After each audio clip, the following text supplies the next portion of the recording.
সম্প্রতি চীনে দ্রুত ছড়িয়ে পড়ছে একটি নতুন ভাইরাস এবং এটি কোভিড নয়, হিউম্যান মেটানিউমো ভাইরাস বা এইচএমপিভি, যা ইতিমধ্যেই চীনের হাসপাতালগুলোতে ভর্তির হার বাড়িয়ে তুলেছে।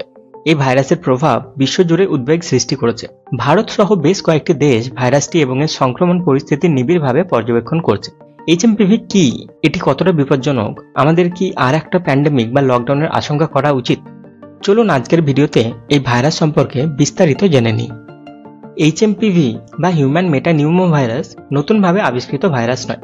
ইউএসের national public health agency centers for disease control and prevention বা সিডিসি এর কথা অনুযায়ী এই ভাইরাসটি প্রথম আবিষ্কৃত হয় 2001 সালে। তবে কিছু প্রমাণ নির্দেশ করে যে এই ভাইরাসটি কমপক্ষে 1958 সাল থেকে রয়েছে। এই এইচএমপিভি আর কোভিড-19 এক নয়, তবে অনেক সাদৃশ্য রয়েছে। করোনা ভাইরাস বা কোভিড-19 একটি সংক্রামক রোগ যা SARS-CoV-2 ভাইরাস থেকে হয়। এইচএমপিভি এবং এই SARS-CoV-2 ভাইরাস অনেক ক্ষেত্রেই একরকম। দুটি ভাইরাসই সকল বয়সের মানুষের মধ্যে শ্বাসকষ্টজনিত রোগ সৃষ্টি করে। ছোট বাচ্চা, বৃদ্ধ এবং দুর্বল প্রতিরোধ ক্ষমতা সম্পন্ন ব্যক্তিদের জন্য এটি ঝুঁকিপূর্ণ। উভয় ভাইরাসই সম্ভবত সংক্রমিত ব্যক্তির কাশি বা হাঁচির মাধ্যমে এবং ঘনিষ্ঠ ব্যক্তিগত সম্পর্কের মাধ্যমে অন্যদের মধ্যে ছড়িয়ে পড়ে।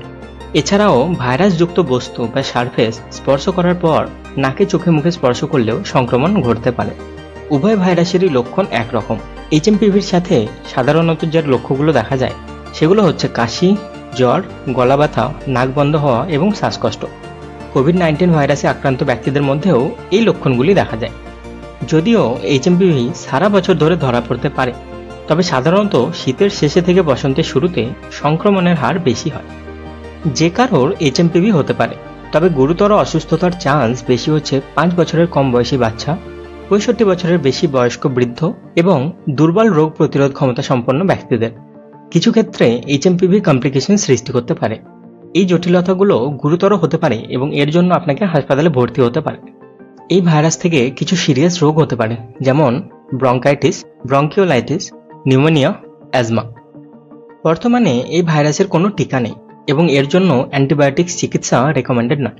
তবে কোভিড-19 মতো সাবান দিয়ে হাত ধোয়া, না ধোয়া হাত চোখে মুখে না দেওয়া, অসুস্থ ব্যক্তিদের ঘনিষ্ঠ না হওয়া, মাস্ক ইউজ করা ইত্যাদি পদক্ষেপগুলো অনুসরণ করে এইচএমপিভি বা অন্যান্য ভাইরাসের সংক্রমণ প্রতিরোধে সাহায্য করতে পারে। চীনে এইচএমপিভি আউটব্রেকের ব্যাপার নিয়ে director general of health services doctor Atul Goyal জানিয়েছেন যে বর্তমান পরিস্থিতি সম্পর্কে আতঙ্কিত হওয়ার কিছু নেই। তিনি লোকেদের সাধারণ সতর্কতা অবলম্বন করতে বলেছেন। তিনি আরও জানিয়েছেন যে আমাদের দেশের শ্বাসকষ্টজনিত রোগের তথ্য বিশ্লেষণ করা হয়েছে এবং 2024 সালের তথ্যে উল্লেখযোগ্য কোনো বৃদ্ধি দেখা যায়নি। শীতকালে শ্বাসকষ্টজনিত সংক্রমণ ছড়িয়ে পড়ে এবং আমাদের হাসপাতালগুলি প্রয়োজনীয় সরবরাহ নিয়ে প্রস্তুত হয়ে আছে। অন্যদিকে ড্যাংস ল্যাবের সিইও ডক্টর অর্জুন ড্যাং সতর্ক করে বলেছেন যে এইচএমপিভি সাধারণত অন্যান্য শ্বাসযন্ত্রের ভাইরাসের মতো লক্ষণ প্রদর্শন করে, কিন্তু সেটি যদি নিয়ন্ত্রণ না করা হয় তাহলে এটি স্বাস্থ্য ব্যবস্থার উপর বড় চাপ ফেলতে পারে।